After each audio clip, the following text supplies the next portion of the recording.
अस्सलाम वालेकुम। उम्मीद करता हूँ कि आप लोग ठीक होंगे। हम पढ़ रहे थे ब्रीथिंग रिलेटेड स्लीप डिस्टरबेंस, यानी हमारी नींद में जब खराबी आती है और उस खराबी का ताल्लुक जो है वो सांस के बंद होने के साथ होता है, तो इसको हम कहते हैं ब्रीदिंग रिलेटेड स्लीप डिसऑर्डर। इसमें हमने एक पढ़ा था जिसको हम ऑब्स्ट्रक्टिव स्लीप एपनिया या ओ एस ए कहते हैं। ठीक है। आज जो हम टॉपिक डिस्कस करेंगे उसका नाम है सेंट्रल स्लीप एपनिया। अब देखिए, सेंट्रल का मतलब होता है वो जगह जहां से एक चीज कंट्रोल होती है। तो हमारा जो ब्रीदिंग का प्रोसेस है वो कंट्रोल होता है हमारे ब्रेन के जो तीन हिस्से हैं, उसमें जो सबसे आखिरी हिस्सा है जिसको हाइंड ब्रेन कहते हैं, उसमें एक जगह है जिसको मेडुला कहते हैं, और मेडुला में ब्रीदिंग सेंटर है। तो उससे जो है हमारा ब्रीदिंग कंट्रोल होता है।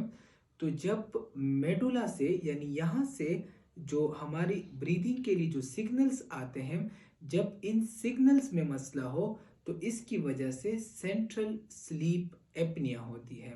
मैं आपको इस स्लाइड के ज़रिए दिखाना चाहूँगा कि central sleep apnoea is a condition when there is problem in the signals which are coming from the center in the brain.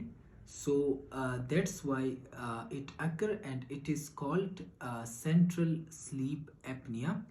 और इसकी वजह से जो है फिर एक बंदे को जो है वो स्लीप में ब्रेथलेसनेस होती है और वो स्लीप से बेदार होता है।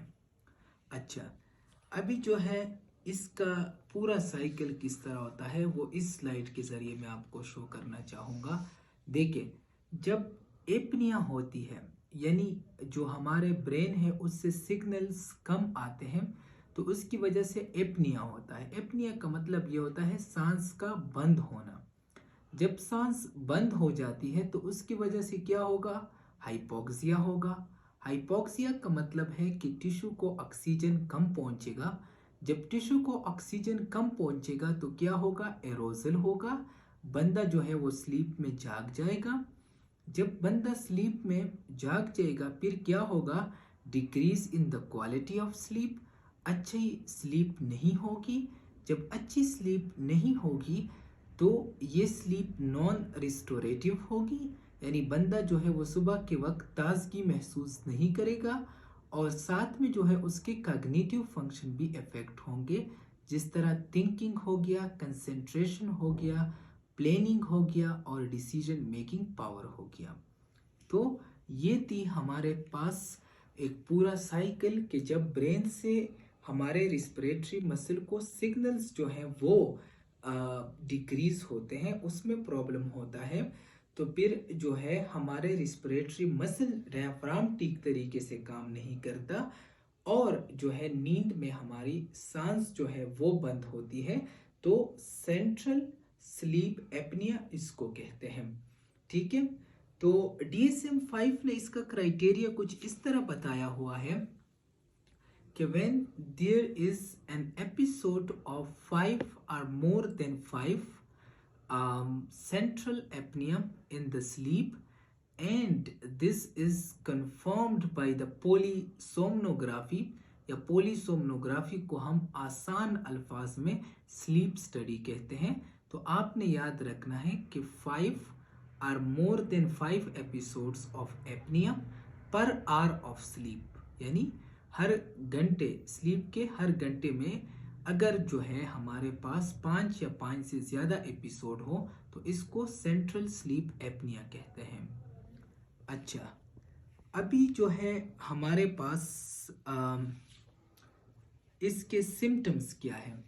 सिम्टम्स जो है हमारे पास इसके ये है कि इसमें डे टाइम स्लीपीनेस होता है, क्योंकि जब रात को नींद ठीक तरीके से नहीं होती और बार बार जो है बंदे की सांस रुकती है और वो उठता है, तो उसकी नींद पूरी नहीं होती और फिर उसको दिन के वक्त नींद आती है। अर्ली मॉर्निंग हेडेक होता है क्योंकि नॉन रिस्टोरेटिव और नॉन रिफ्रेशिंग स्लीप होती है। उसके बाद जो है डिफ़िकल्टी इन फोकसिंग होती है और जो है डिक्रीज इन थिंकिंग पावर जो है वो होता है। तो लास्ट में मैं आपको ये बताना चाहूँगा कि ऑब्स्ट्रक्टिव स्लीप एपनिया और सेंट्रल स्लीप एपनिया में फ़र्क ये है कि ऑब्स्ट्रक्टिव जब होगा तो हमारे जो ईयर वे है, जो नोज, फिर उसके बाद फेरेंक्स, फिर लेरेंक्स, फिर ट्रेकिया, इसमें अगर कोई ऑब्स्ट्रक्शन हो तो इसको ऑब्स्ट्रक्टिव स्लीप एपनिया कहते हैं। लेकिन अगर मसला जो है वो ब्रेन से हो और सिग्नलिंग में हो तो इसको सेंट्रल स्लीप एपनिया कहते हैं।